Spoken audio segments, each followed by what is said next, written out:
किसी एक संत ने इस जगत के अंदर अगर आत्मज्ञान या तो सत्य को फैलाने की कोशिश की, आप किसी भी संत की एक ऑटोबायोग्राफी पढ़ो, विरोध विरोध विरोध विरोध विरोध विरोध, चारों ओर से विरोध, बदनामी, खींचातानी, रोक टोक, उसके बावजूद उस संत ने एक सत्य ज्ञान जगत में दिया। चाहे बुद्ध हो, चाहे महावीर हो, चाहे कृष्ण हो, चाहे राम हो, चाहे जीसस हो, कोई भी क्यों ना हो, सबको एक स्ट्रगल से गुजरना पड़ा, पर उन्होंने कुछ अच्छी बातें दुनिया को दे के गए। That's why they are the messengers। पर हुआ क्या, लोगों ने उस मैसेज को बहुत अच्छी तरह से किताबों में रख दिया, अपनी सिक्योरिटी के लिए धर्म भी अपना लिया। देखो दुनिया क्या करती है, उस किताबों को ले आते हैं, उस मूर्तियों को ले आते हैं, अपने घर में अच्छी तरह से सजा देते हैं, उस ग्रंथों को भी, आध्यात्मिक ग्रंथों को भी अपने पास ले आते हैं, उसको भी अच्छी तरह से बहुत शान और शौकत के साथ सजा कर रखते हैं, पर वर्तन में कोई नहीं आएगा। एक बंदे के घर में गया था, उसने अपने घर में एक स्पेशल रूम बनाया है, उसके यहाँ बहुत अच्छी, बहुत आलीशान सिंहासन बनाया, उसके ऊपर ग्रंथ साहब रखे हुए हैं, और वहां पास में एक सुंदर दिया जलता है, इतना अंदर सुंदर डेकोरेशन किया है। अब वहां जाओ तो आपको अच्छा लगे, पर उसके वर्तन में देखो तो जीरो। अगर ग्रंथ साहब जिंदगी में खोलकर पढ़ा भी नहीं और 3-4 बानी अगर खोली है तो उसको लगता है जैसे मैंने उपकार किया भगवान के ऊपर। कुरान कितने लोग पढ़ते हैं, और पढ़ते तो कितना अमल करते हैं।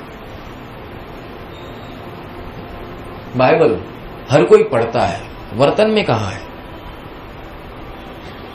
पढ़ते हैं तो भी मस्ती मजाक होता है। ब्राह्मणों को भी देखो, जब स्तोत्र का उच्चारण करते हैं अंदर अंदर मस्ती मजाक चलता है। समझ कहां है, हर कोई पढ़ता है बिना समझ, उसको मालूम ही नहीं मैं क्या पढ़ रहा हूं।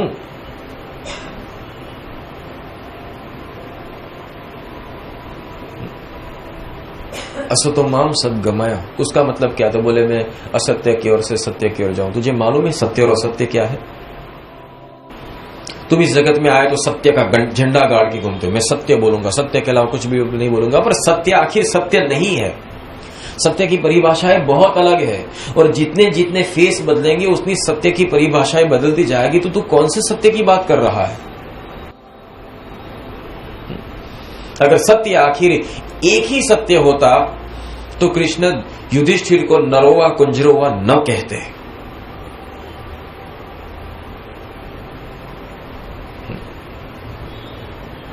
हर एक अवस्था के ऊपर निर्भर है,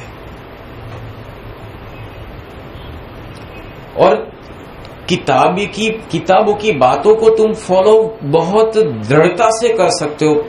बहुत समझने की बात बताता हूं। एक व्यक्ति जब कुछ बातें कहता है तो आपको वो समझ में कम आती है, आपका मन शंका कुशंका करेगा, पर वही बात किसी जड़ वस्तु के ऊपर अंकित की जाएगी और आपका मन पड़ेगा तो आपको अच्छी लगेगी। जैसे कि इसको किताबों में डाल दी जाए, किताबों को अच्छी तरह से बना दी जाए, उसका लेखक का नाम वगैरह बदल दिया जाए और उसको किसी और व्यक्ति के द्वारा बताया जाए, आप मानोगे हाँ ये सत्य है। किसने ये किताब लिखी? बोले आर्द्र दृष्टि मुनि थे। अच्छा, उन्होंने लिखी, लाओ लेके आओ। उसको मालूम नहीं आर्द्र दृष्टि कौन थे, नाम रख दिया, अच्छा लगा। तो कहने की परिभाषा यहां पर आती है कि ये सब चीजें, मतलब मन को, पहली चीज है मन को कौन प्रिय है जानते हो? अज्ञात। मन उसी से ज्ञान लेना चाहेगा जिसको वो जानता नहीं है, तो वो अच्छा लगेगा, क्योंकि मन नहीं चाहता कि उसको कोई जाने। इसलिए जो आपको नहीं जानता हो या तो आप किसी को नहीं जानते हो, वहां से आप ज्ञान लेना बहुत अच्छा पसंद करोगे। दूसरी बात है मन, जहां से ज्ञान मिलता है, बहुत समझने की बात है, जहां से ज्ञान मिलता है उसके अलावा पूरी दुनिया उसका फेवर आप करोगे, पर जहां से ज्ञान मिलता है वहां का फेवर आप कभी नहीं करोगे। ये मन का कारण है।